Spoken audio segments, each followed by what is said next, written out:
Hello students, welcome to ज्ञान तृप्ति higher education channel. हमारा last method optimisation के अंदर टू फेज मेथड, उसके बारे में आज हम डिस्कस करने वाले हैं। और उससे पहले मैं सिंपल मेथड और बिग गेम मेथड के बारे में डिस्कस कर चुकी हूँ।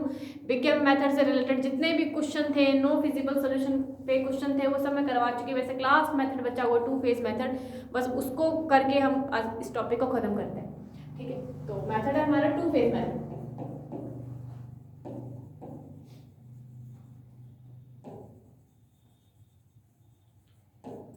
बहुत अच्छा मेथड है और इस पे क्वेश्चन मतलब एग्जाम पॉइंट ऑफ व्यू से भी इंपॉर्टेंट है और इसमें क्वेश्चन काफी पूछे जाते हैं और नेम से पूछे जाते हैं कि solve following LPP by two phase method. ठीक है, तो हमें टू फेज मेथड से अगर क्वेश्चन सॉल्व करना है तो मैं डायरेक्ट इसका प्रॉब्लम देती हूँ, उससे आपको क्लियर हो जाएगा। टू फेज का मतलब क्या होता है कि इसमें अपने को दो फेजेस में क्वेश्चन को सॉल्व करना होता है। ठीक है, एक फर्स्ट फेज का सोल्यूशन वहां पर अगर अपने को ऑप्टिमम मिल जाए तो उसके बाद हम सेकंड फेज पे चलते हैं। तो दोनों के अंदर हमें किसी ना किसी तरीके से ऑप्टिमम सोल्यूशन मिलना चाहिए, बट जो आंसर है हम टू फेज के अंदर ही निकालते हैं, सेकंड फेज के अंदर। तो सबसे पहले हम इसका फर्स्ट फेज शुरू करने से पहले एक प्रॉब्लम लेते हैं। ठीक है, टू फेज के ऊपर ही हमें प्रॉब्लम गिवन है z equals to minimum of z equals to 2x1 plus 9x2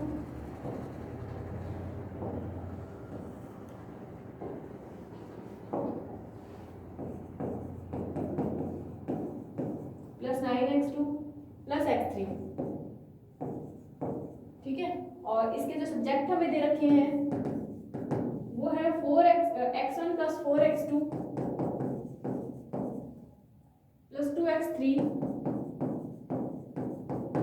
greater than equal to 5 and 3x1 plus x2 plus 2x3 is greater than equal to 4 and x1 x2 x3 are greater than equal to 0। अब ये question सबसे पहला इस method के अंदर भी सबसे पहली चीज हमें क्या देखनी है, इसके सब्जेक्ट देखने हैं। जैसे लास्ट मेथड हम देखते आ रहे हैं, सब्जेक्ट देखने की सब्जेक्ट का साइन क्या है, ग्रेटर देन इक्वल है या लेस देन इक्वल है। अब यहाँ पर जो हमें दो सब्जेक्ट दे रखे हैं उनके साइन हमें ग्रेटर देन इक्वल के अंदर दे रखे हैं। ठीक है, अब इनके साइन ग्रेटर देन इक्वल के अंदर तो मैंने आपको बताया था कि जब भी ग्रेटर देन इक्वल का साइन आता है तो हमें बिग गेम मेथड में चले जाना होता है। ठीक है, बिग गेम मेथड के अंदर हमें आर्टिफिशियल वेरिएबल यूज करने होते हैं, तो हम इसके अंदर भी बिग गेम मेथड यूज करेंगे एक तरीके से, बट उसको फेजेस में डिवाइड करके यूज करेंगे। ठीक है, और बिग गेम मेथड के लिए मैंने बोला था कि जेड आपको क्या होना चाहिए, हमेशा मिनिमम में हो तो ज्यादा सेटिस्फाई रहता है, क्योंकि उसके लिए जेड के अंदर जो हम आर्टिफिशियल वेरिएबल ऐड करते हैं वो पॉजिटिव हो जाते हैं जब अपने मिनिमम से करते हैं। बट अगर मैक्सिमम से करते हैं तो फिर वही जेड के अंदर जो हमने आर्टिफिशियल वेरिएबल ऐड करते हैं वो नेगेटिव में लेने पड़ते हैं, जिससे उसके टेबल के अंदर थोड़ी गड़बड़ आ सकती है। ठीक है, साइन वगैरह में तो बेटर है कि आप बिग गेम मेथड को मिनिमम से करते हैं। यहाँ पे ऑलरेडी मिनिमम में है तो कोई प्रॉब्लम नहीं है, तो हम इसका सोल्यूशन कर देते हैं। सबसे पहले कोई फेज शुरू नहीं हो रहा है अभी। ठीक है, दो फेजेस में से कोई भी फेज शुरू नहीं है अभी, सिर्फ मैं इसी को ही थोड़ा सेटिस्फाई करवा रही हूँ। ठीक है, तो बिग गेम मेथड यूज करना है तो मिनिमम में रखना है, तो ऑलरेडी मिनिमम है तो यहाँ पे फिर से लिखेंगे minimum of z equals to 2x1 plus 9x2 plus x3। ठीक है, और इसके सब्जेक्ट में चेंजेस कर लो, x1 plus 4x2 plus 2x3 greater than equal का साइन है तो सरप्लस विद आर्टिफिशियल, तो माइनस का x4 सरप्लस वेरिएबल है और प्लस में a1 आर्टिफिशियल वेरिएबल मैंने ऐड कर दिया और इक्वल में 5। इसी तरीके से सेकंड इक्वेशन में 3x1 plus x2 plus 2x3 minus का x5 प्लस a2 और इक्वल में 4। ठीक है, and x1 x2 x3 x4 x5 a1 a2 are greater than equal to 0। इसमें x4 x5 आपके सरप्लस वेरिएबल है, a1 a2 आर्टिफिशियल वेरिएबल है। ठीक है, नेक्स्ट ये हो गया कंप्लीट। जो भी काम था थोड़ा सा कम रह गया हमारा, मिनिमम सेट के अंदर ये चीजें ऐड करनी होती है, तो हम x4 और x5 को तो 0 कोएफिशिएंट के साथ ऐड करते हैं। ठीक है, और साथ में हमें पता है कि इनको अगर आपको ऐड करना हो तो आप m के अंदर जाते हो। ठीक है, ma1 प्लस ma2 ये करते हैं। तो नॉर्मली जैसे हमने चेंज करते आ रहे हैं वैसे ही चेंज करना है, कुछ भी इसमें वो नहीं है। ठीक है, अब देखो, अब इसी को दोबारा हम करते हैं फेज फर्स्ट के अंदर। यहां से हमारा शुरू होने जा रहा है फेज फर्स्ट। फेज फर्स्ट के अंदर क्या चेंजेस है थोड़ा ध्यान से समझना। फेज फर्स्ट के अंदर हमें क्या करना है, तो मिनिमम ऑफ जेड ही लेना है। अब वो बोल रहे हैं कि x1 से लेकर x5 तक जितने भी वेरिएबल है उनको विद जीरो कोएफिशिएंट लेना है, यानी सबके कोएफिशिएंट को क्या कर दो, जीरो कर दो। तो हमने कर दिया x1 को coefficient 0, 0x2, 0x3, 0x4, 0x5। अब जो ma1 एंड ma2 है उनको क्या करना है, वहां से भी आप क्या कर दो, m हटा दो, विद वन कोएफिशिएंट लेना, सिर्फ a1 एंड a2 आएगा, plus a1 and plus a2, बस। ठीक है, और नीचे जो इक्वेशन है उनमें कोई चेंजेस नहीं है, वो एज इट इज ही आएंगी। चेंज सिर्फ z में करना है फेज फर्स्ट में, तो इन इक्वेशन में कोई चेंज नहीं है, ये एज इट इज लिख दो। ठीक है, और फिर हम बनाएंगे इसकी टेबल, और ये तुम ग्रेटर देन इक्वल टू 0 वो आप लिख लीजिएगा। अब बनाते हैं इसकी table number first, phase first की टेबल फर्स्ट, फेज फर्स्ट की टेबल फर्स्ट है ये। ठीक है, और टेबल हमेशा सारे क्वेश्चंस में, सारे मेथड में सेम बनती है, B C B, x B, x1, x2, x3, x4, x5 and a1, a2। ठीक है,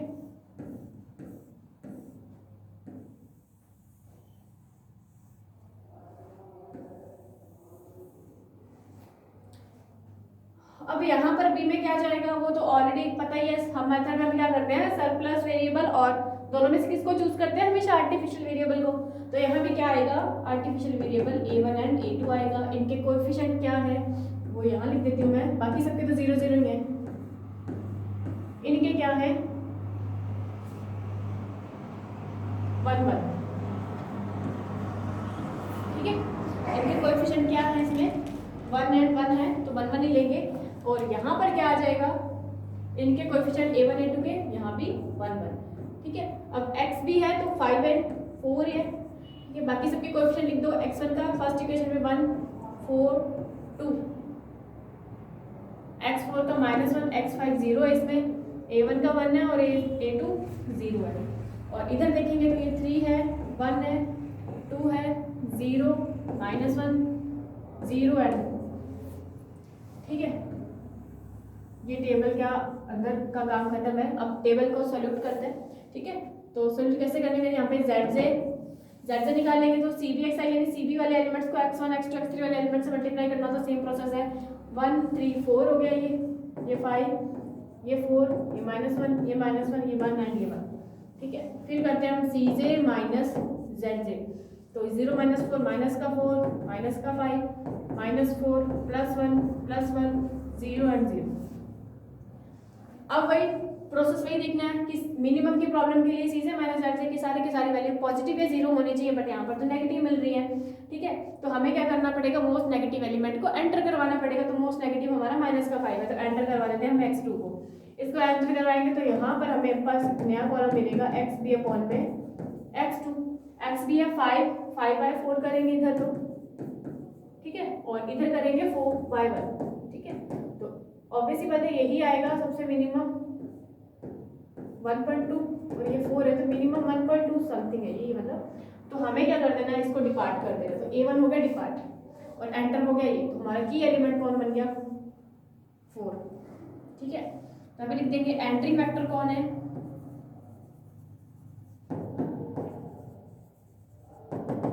x2, डिपार्टिंग है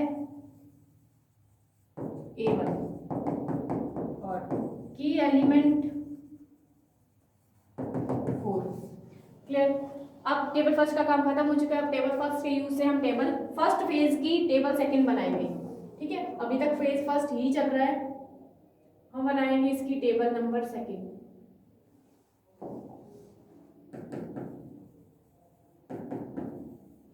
टेबल सेकंड बनाएंगे, फिर B C B x B x1 x2 x3 x4 x5। और देखो मैंने बताया था कि आर्टिफिशियल वेरिएबल अगर बाहर निकलता है तो उसको वहां से हटा दिया करो या उसके नीचे क्रॉस लगा दिया करो। तो मैं हटा रही हूँ, डायरेक्ट लिख रही हूँ इसके अंदर a2। ठीक है,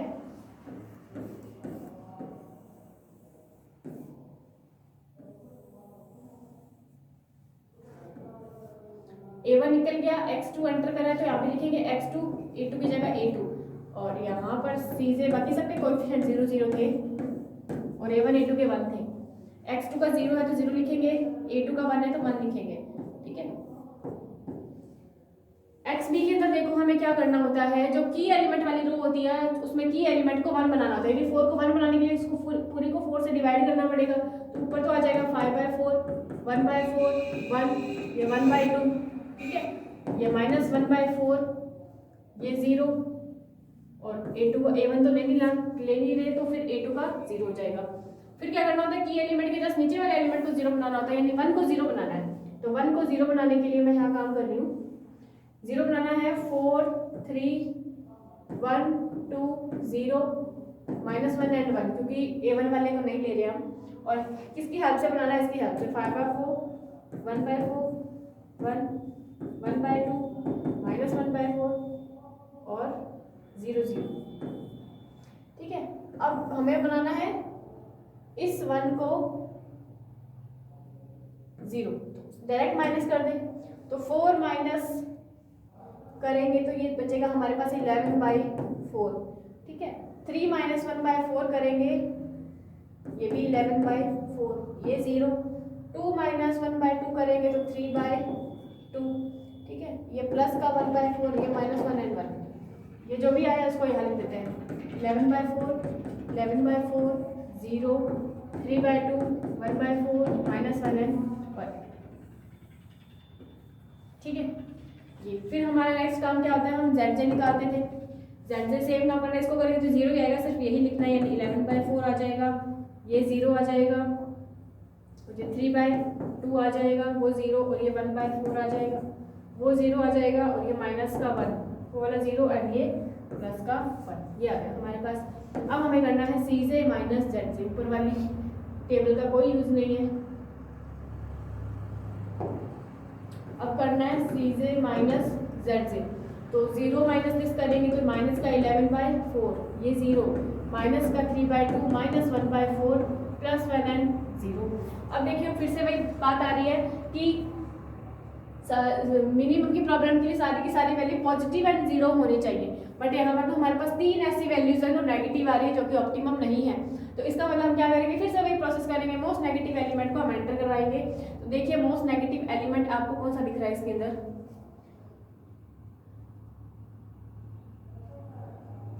यही है, माइनस का 11/4। तो हम इसको क्या करवा देते हैं, एंटर कराएंगे। जब इसको एंटर करवाएंगे तो वहां पर नया कॉलम मिलेगा हमें, ठीक है, वो नया कॉलम बना देते हैं।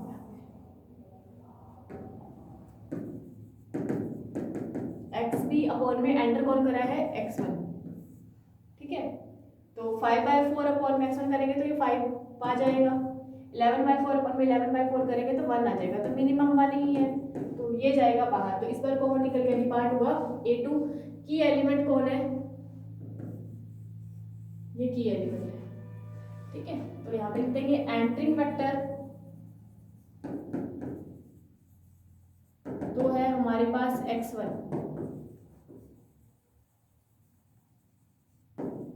डिपार्टिंग है A2, ठीक है, और की एलिमेंट है 11/4, ठीक है, ये है। अब इसकी क्या करेंगे, टेबल नंबर 3 बनाएंगे, टेबल नंबर 3 बनाएंगे।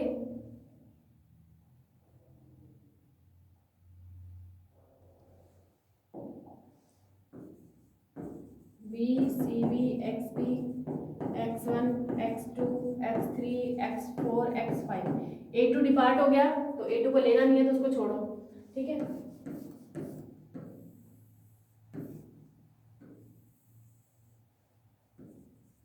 सीजे में सारे कोएफिशिएंट 0 हैं, ऊपर x2 था, नीचे A2 निकल गया, A2 की जगह पर x1, इन दोनों में कोएफिशिएंट क्या है, 0 0 है, ठीक है। XB के अंदर थोड़ा काम करना है, 11/4 है, इसको 1 बनाने के लिए इसको पूरी को 4/11 से मल्टीप्लाई करना पड़ेगा। 4/11 से करेंगे तो 4/11, ये 1 हो जाएगा, ये भी 1 हो जाएगा, ये 0 हो जाएगा, ठीक है।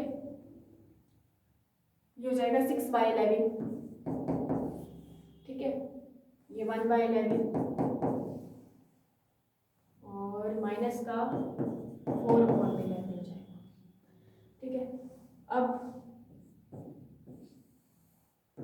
हमें क्या करना है, इस 1/4 को क्या करना है, 0 बनाना है। तो हम मिलेंगे यहाँ पे 5/4, 1/4, 1, 1/2, -1/4 एंड 0। 0 किसको बनाना है, 1/4 इसको बनाना है विद हेल्प ऑफ दिस 1, 1, 0, 6/11, 1/11, -4/11। ठीक है, तो हम इसको क्या करते हैं, इस 1 को 1/4 से मल्टीप्लाई करके माइनस कर देते हैं तो आ जाएगा रिजल्ट। ठीक है, तो 5/4 -1/4 करेंगे तो ये हो जाएगा 1, ये 0, और ये करेंगे तो ये 1 ही आएगा। ठीक है, अब इनको 1/4 और 6/11 को मल्टीप्लाई करते हैं जब, तो 3/22 और 1/2 में माइनस,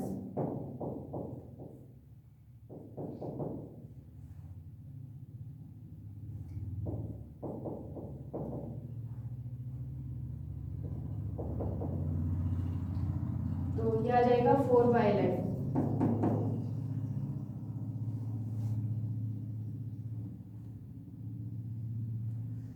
फिर इसका करेंगे तो ये हो जाएगा 1/44, तो माइनस का 1/4 माइनस 1/44 जब करते हैं तो ये हो जाएगा 11, माइनस का 11 और माइनस का 1, माइनस का 12/44 आता है, तो माइनस का 3/11, तो ये हो जाएगा माइनस का 3/11। तो जब ये करेंगे तो ये प्लस का 1/11 बनेगा। ठीक है, जो भी आया उसको यहाँ लिख रही हूँ मैं, वो है 1, 0, 1, 4/11, -3/11 और ये 1/11।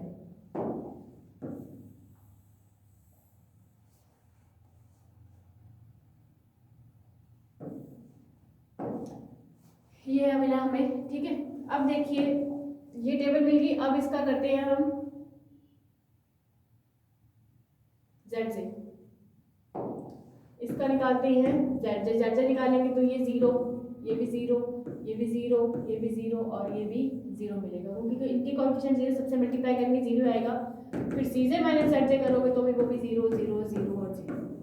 अब देखिए जब ऐसी कंडीशन आ जाए, फेज फर्स्ट ही चल रही थी अभी तक ये, कि जब ऐसी कंडीशन आ जाए कि सी से माइनस जेड जे की सारी वैल्यूज क्या आ जाए, हमारे पास 0, 0 आ जाए, तो हम उसके बाद क्या करते हैं, इसके फेज सेकंड में चलते हैं। तो यहाँ पे लिखेंगे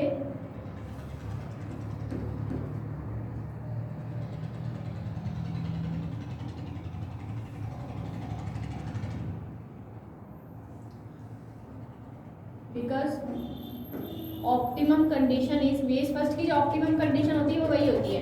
फेज फर्स्ट की ऑप्टिमम कंडीशन क्या होती है कि ऐसी टेबल लास्ट में जब ऐसी मिल जाए कि सी से माइनस जेड जे की सारी वैल्यू 0 आ जाए, तो फिर वो ऑप्टिमम कंडीशन होती है। तो लिखेंगे because optimum condition is satisfied, phase first की ऑप्टिमम कंडीशन सेटिस्फाई होते ही हम फेज सेकंड के अंदर चलते हैं। Optimum condition is satisfied now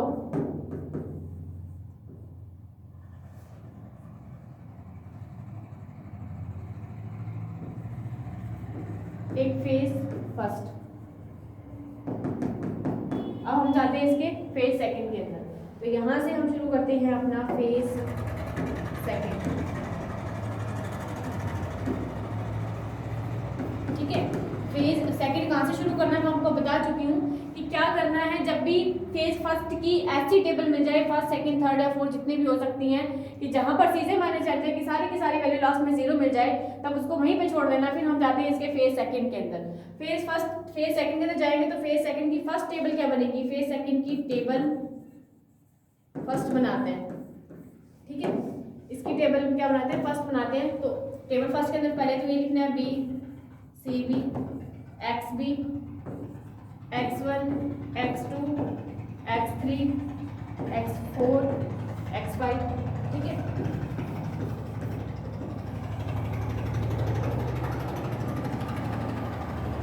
और यहाँ पर C से, अब यहाँ पे थोड़ा चेंज आएगा। इस बार C से के अंदर क्या करना है, C से के अंदर उसके वही कोएफिशिएंट लिखने हैं जो स्टार्ट में मैंने वो लिखे हुए थे। ठीक है, स्टार्ट में आप देखिए शुरू में चले जाओ, जहाँ मैंने शुरू के अंदर मिनिमम की टेबल बनाई हुई थी, ये देखिए। इसके कोएफिशिएंट एक्चुअल में क्या थे, 2x1 9x2 x3 0x4 x और 0x5 थे। हमें 5 तक ही लिखना है क्योंकि a1 a2 हम डिपार्ट कर चुके हैं, तो इनका कोई भी यूज नहीं है, हमें सिर्फ ये लिखना है 2x1 + 9x2 + x3 + 0x4 0x5 तक, ठीक है।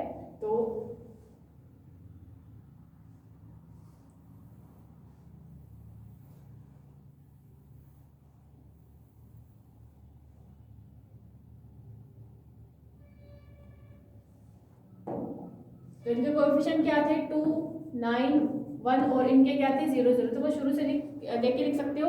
अब यहाँ पर दोबारा वो चीज़ रिपीट करना चाहो कि minimum of z equal to this, तो रिपीट कर सकते हो, कोई प्रॉब्लम नहीं है, ठीक है। या डायरेक्ट लिखना चाहो तो डायरेक्ट आपको पता चल जाएगा लिखने से, ठीक है। अब ये देखो बी में, अब बी के जो एलिमेंट है वो बी के एलिमेंट आपको जो फेज फर्स्ट की लास्ट टेबल थी उसमें से देखने हैं। फेज फर्स्ट की लास्ट टेबल के अंदर यहाँ पर बी में क्या पड़े हुए थे, x2 और x1, तो यहाँ पर भी क्या लिखेंगे हम, x2 और x1 ही लिखेंगे, जो भी यहाँ होगा वही यहाँ लिखना है। बट इनके कोएफिशिएंट चेंज हो जाएंगे, पहले इनके कोएफिशिएंट वहाँ 0 0 थे तो 0 0 लिखा था, बट यहाँ पर इस बार इनके कोएफिशिएंट हमने वो शुरू से देखकर लिखे हुए हैं, तो वही लिखने हैं। x2 का क्या है 9 है तो यहाँ लिखेंगे 9, और x1 का 2 है तो यहाँ लिखेंगे 2, ठीक है। और बाकी यहाँ पर जो चेंज होगा वो चेंज अपने देखने हैं क्या करना है हमें। यहाँ पर क्या करना है कि ये अंदर वाली जो जितने भी वैल्यूज हैं वो एकदम एज इट इज लिख देनी है पहले, तो फिर उसको सॉल्यूट करेंगे, ठीक है। तो यहाँ पर तो 1 था, 1 0 1 4/11 -3/11 1/11, और यहाँ था ये 1 1 0 6/11 1/11 -4/11।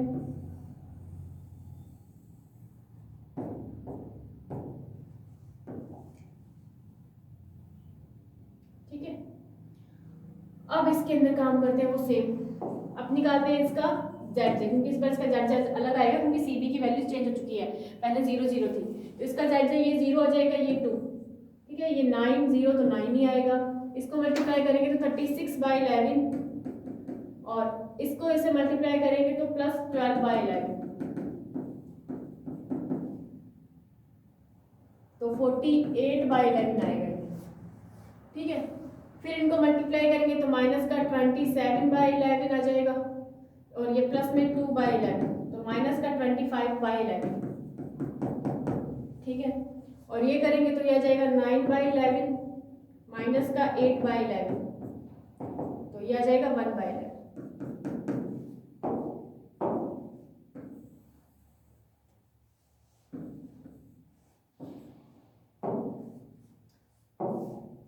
ठीक है, अब करना है हमें सीजे माइनस जेड से।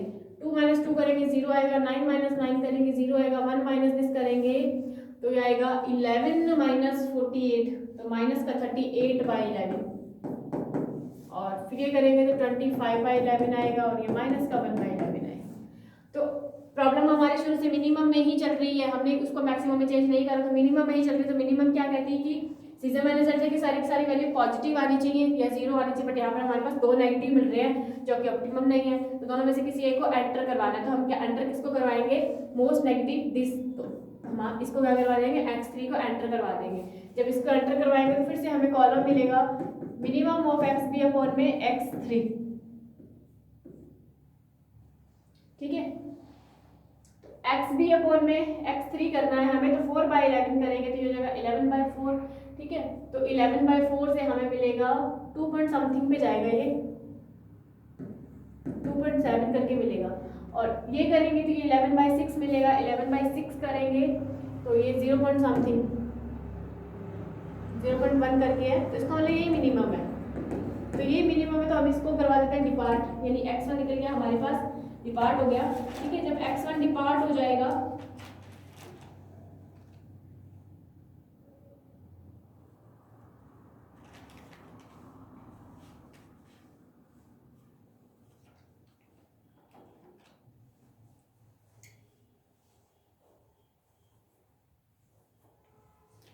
तो x1 अगर डिपार्ट होगा तो हम यहाँ पे लिख देंगे कि हमारा एंटरिंग वेक्टर कौन है,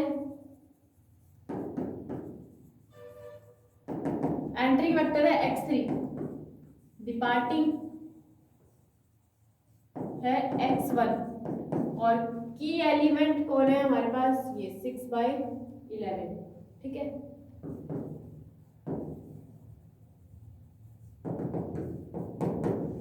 ये चीज, अब फेज सेकंड की टेबल फर्स्ट खत्म है, अब फेज सेकंड की टेबल फर्स्ट टेबल सेकंड पे जाना है, तो इसका यूज होएगा, तो थोड़ा देख लेते हैं हम इसमें। तो इसकी बनाते हैं हम टेबल नंबर सेकंड, ठीक है।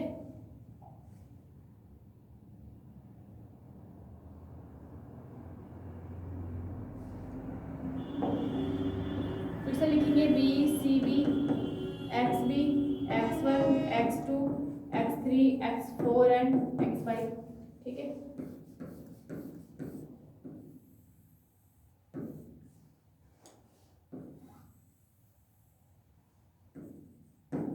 सीजे 2 9 1 0 एंड 0, और बी में x2 पड़ा हुआ है, x1 है निकल गया बाहर और x1 की जगह पर एंटर करा है x3, तो यहाँ पे लिखेंगे x3, ठीक है।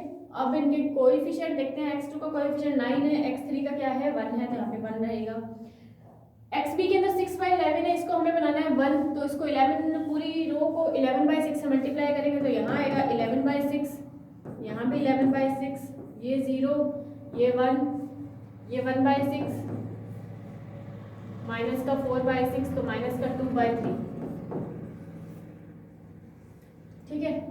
और फिर हमें क्या करना है कि एलिमेंट के जस्ट ऊपर वाले एलिमेंट को बनाना है 0, ठीक है। किसको बनाना है 1 0 1 4/11 माइनस 3/11 1/11, तो हमें 4/11 को 0 बनाना है, किसकी हेल्प से, इसकी हेल्प से, 11/6 0 1 1/6 एंड माइनस का 2/3।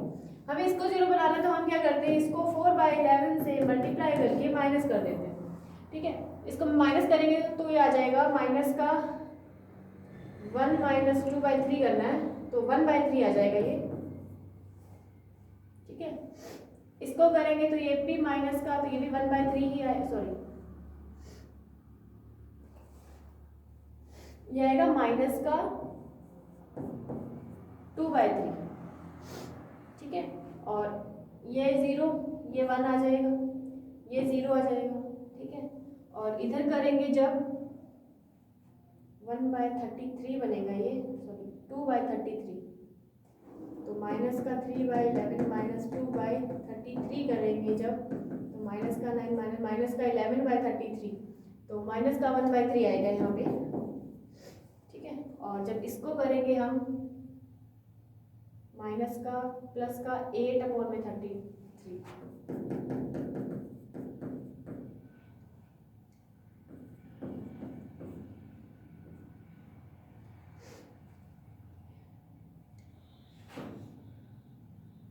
प्लस का 3 प्लस का यानी 11/33 यानी प्लस का 1/3 आएगा यहाँ पे। तो ये जो भी वैल्यू आई हम यहाँ रख देते हैं, 1/3 माइनस 2/3 1 0 माइनस 1/3 और ये 1/3, ये वैल्यूज आई है हमारे पास।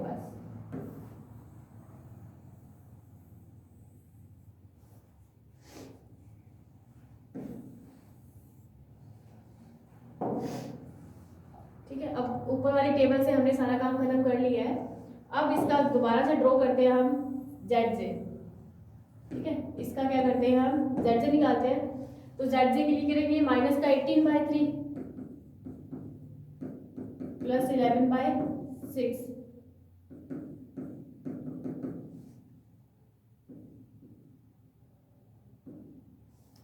माइनस का 25/6, ठीक है। ये आ जाएगा 9, ये 1, ठीक है। और ये माइनस करेंगे माइनस का 3 और प्लस 1/6, तो ये आ जाएगा माइनस का 17/6, ठीक है। वो करेंगे तो ये आ जाएगा 3 माइनस 2/3, तो 7/3। अब करते हैं CJ minus ZJ, CJ minus ZJ करते हैं तो 2 माइनस 25/6 करेंगे, माइनस माइनस प्लस हो जाएगा ये, तो 12 37/6 आ जाएगा ये।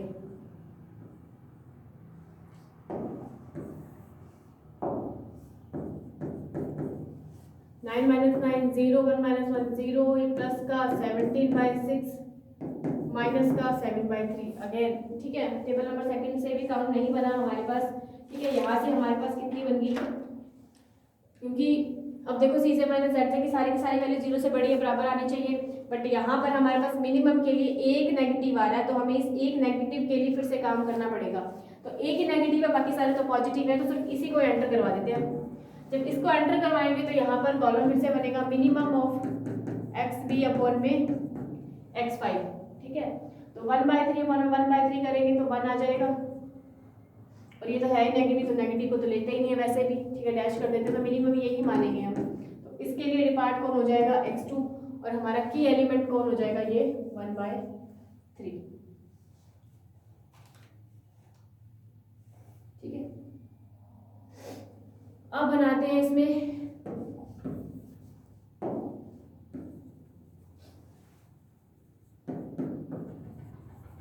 एंट्रिंग वेक्टर है हमारे पास x5,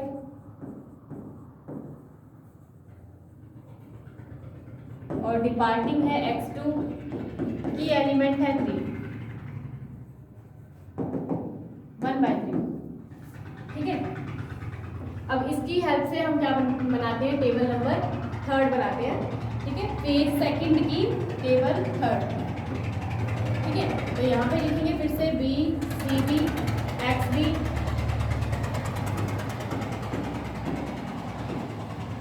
X4 एंड X5, ठीक है। और यहाँ पर हम फिर से इनके कोएफिशिएंट लिखते हैं,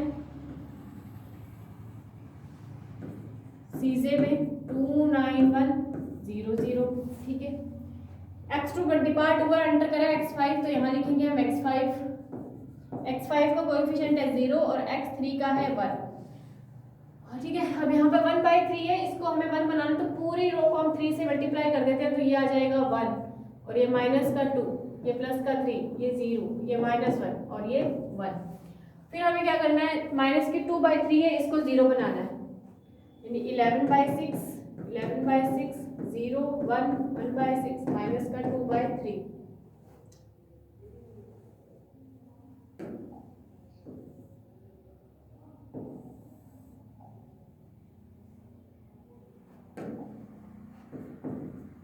ठीक है। और किसकी हेल्प से बनाना है, इसकी हेल्प से, 1 -2 3 0 -1 एंड 1, ठीक है। और बनाना किसको है, हमें इस -2/3 को बनाना, तो हम इसको 2/3 से मल्टीप्लाई करके ऐड कर दें, प्लस कर देते हैं, तो इजी हो जाएगा।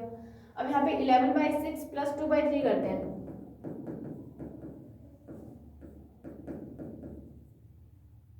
तो ये आ जाएगा 15/6। तो ये करेंगे 11/6 माइनस 4/3, तो ये हो जाएगा माइनस का, ये हो जाएगा 1/2, ठीक है। और ये प्लस का है, तो प्लस का 2 आ जाएगा, ये 0 और ये 1 हो जाएगा, और ये 1/6 माइनस 2/3 करना है, तो 6 1 -4 हो जाएगा ये, तो माइनस का, यानी माइनस का 1/2 आएगा यहाँ पे, ठीक है। और ये 0, तो अब ये जो भी वैल्यूज है हम यहाँ लिख देते हैं, 15/6 1/2 2 1 -1/2 एंड 0, बाकी मैं हटा देती हूँ यहाँ से।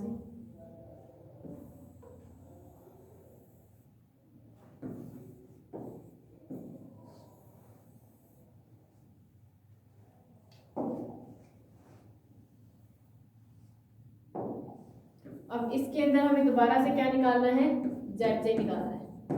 ZJ निकालेंगे, ये 0 हो जाएगा, ये करेंगे तो ये 1/2, ये 2, ठीक है, और ये 1 -1/2 और ये 0 आ जाएगा, ठीक है। फिर करते हैं हम CJ माइनस ZJ करते हैं, 2 -1/2 करेंगे तो 3/2, ये 7, ये 0 प्लस 1/2, ये 0। अब देखिए क्या अभी ये ऑप्टिमम है, तो हमें क्या करना था कि CJ माइनस ZJ के अंदर सारी की सारी वैल्यू 0 के बराबर या बड़ी रहनी थी, बिल्कुल आ चुकी हैं। इसमें से ये तो पॉजिटिव है और 2 0, तो इसका मतलब CJ माइनस ZJ की वैल्यूज क्या है, 0 से बड़ी या बराबर है, तो अभी लिखेंगे hence all value of CJ minus ZJ are greater than equal to 0, ठीक है। इसका मतलब क्या है, ये ऑप्टिमम सॉल्यूशन है, which is an optimum solution।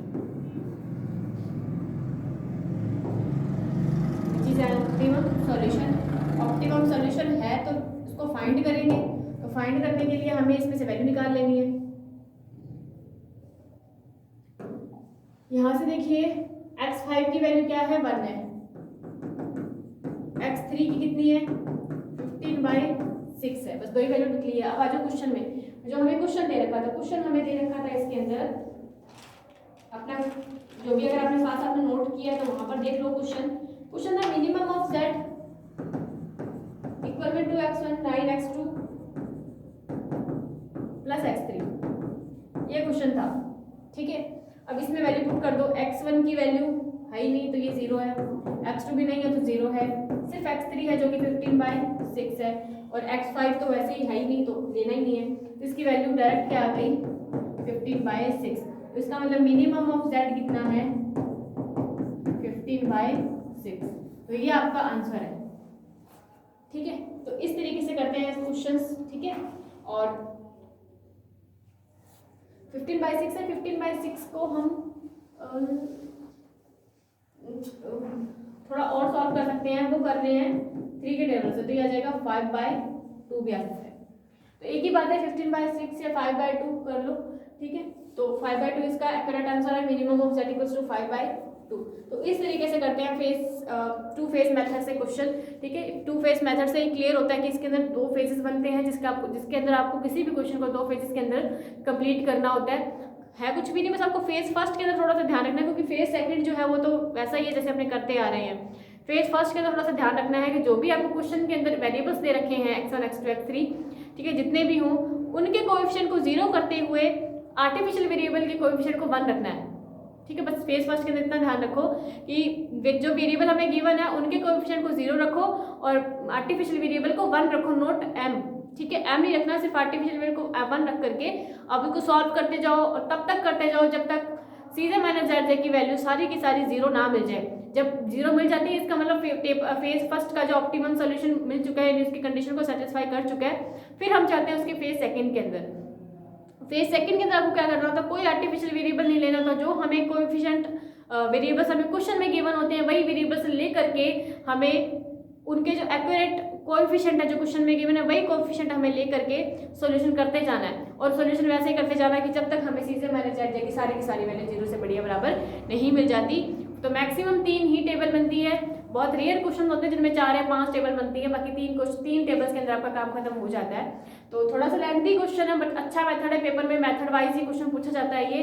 बाकी ये वाले क्वेश्चन जो है वो बाकी जो पीछे मेथड में करवाए हैं बिग गेम मेथड वगैरह उससे भी हो सकता है, but exam point of view में इस मेथड को नेम से ही पूछा जाता है कि solve the following LPP by two phase method. ठीक है, तो टू फेज मेथड पे भी क्वेश्चन आपको करने हैं, बहुत अच्छे से करने हैं। इस पे आप क्वेश्चन ट्राई कीजिएगा, बुक में मिल जाएंगे। बाकी कोई भी प्रॉब्लम हो किसी भी तरीके की कमेंट बॉक्स में सजेस्ट कीजिएगा। Thanks for watching.